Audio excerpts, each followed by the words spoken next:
Did you know that long before modern rockets flew to space, an Indian kingdom used powerful iron-cased rockets in battle? This was not a science fiction story. It happened in the Kingdom of Mysore. This small kingdom in southern India became a major power. Its story is filled with brave rulers, beautiful palaces, and fierce wars. Located in the region we now call Karnataka, Mysore's history stretches over several centuries. It began as a small state and grew to challenge even the mighty British Empire. This is the tale of how a kingdom known for its art and culture also became a center of military innovation and resistance, leaving a mark that is still visible today. The history of Mysore is not just about kings and queens in faraway palaces. It is also the story of ordinary people. The Kingdom of Mysore began humbly in the year 1399. The Wodeyar family, who were local chieftains, established their rule in a small area around the city of Mysore. For the first 2 centuries, they were vassals, meaning they paid tribute to the larger and more powerful Vijayanagara Empire that dominated southern India. They governed their small territory, built local temples, and managed the land. The early Wodeyar kings focused on consolidating their power slowly and carefully. They were patient rulers who understood the importance of building a stable foundation, one village and one harvest at a time. As the mighty Vijayanagara Empire weakened in the 16th century, the Wodeyars saw an opportunity. They began to expand their territory and assert their independence. Rulers like Raja Wodeyar IV were instrumental in this process. He expanded his kingdom's borders and established traditions that would define Mysore for centuries.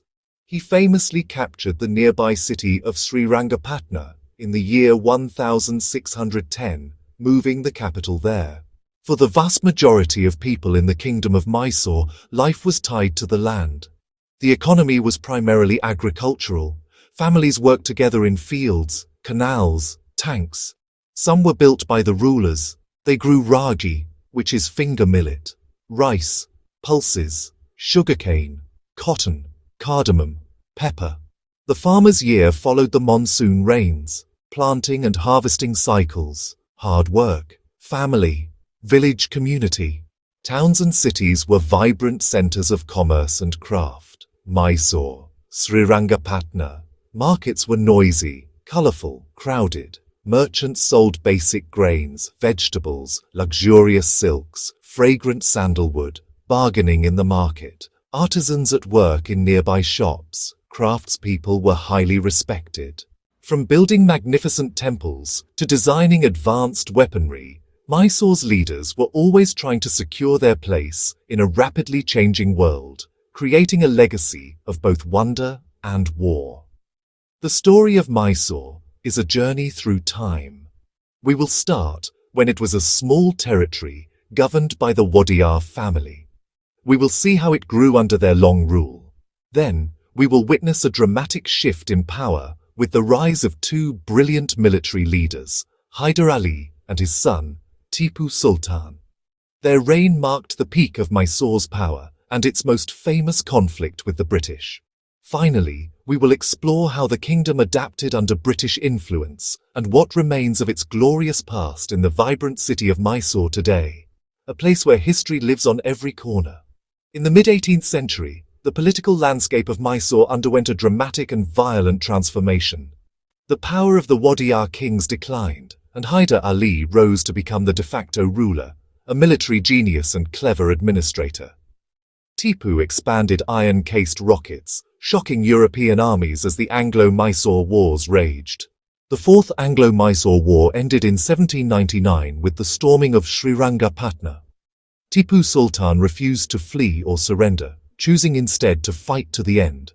He died defending his city, a heroic death that cemented his legacy as an early freedom fighter. After Tipu's death, the British restored the Wodeyars and ruled indirectly over a smaller Mysore. The kingdom was reduced, and governance continued under British supervision. The Wodeyars turned focus back to cultural and social development, art, music, and literature. Western technologies, administration, and education reshaped daily life. English entered schools. Roads and railways connected Mysore. Mysore became known for cleanliness, wide boulevards, and beautiful public gardens, the Garden City. The grandest cultural event was, and still is, the Mysore Dasara. For 10 days the kingdom celebrated, culminating in a royal procession with elephants, soldiers, courtiers, and musicians. Dancers, decorated camels, and horses joined as the city lit up with thousands of lights. Today, the palace still dazzles. Its illumination turns Mysore into a city of wonder and joy. After 1947, Vijayanagara Wodeyar agreed to merge the kingdom with India. The Kingdom of Mysore ended, becoming Mysore state, later reorganized and renamed Karnataka in 1973.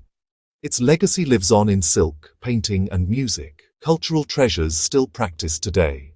The kingdom may be gone, but its heart, a unique blend of power, war, and wonder, continues to beat strongly.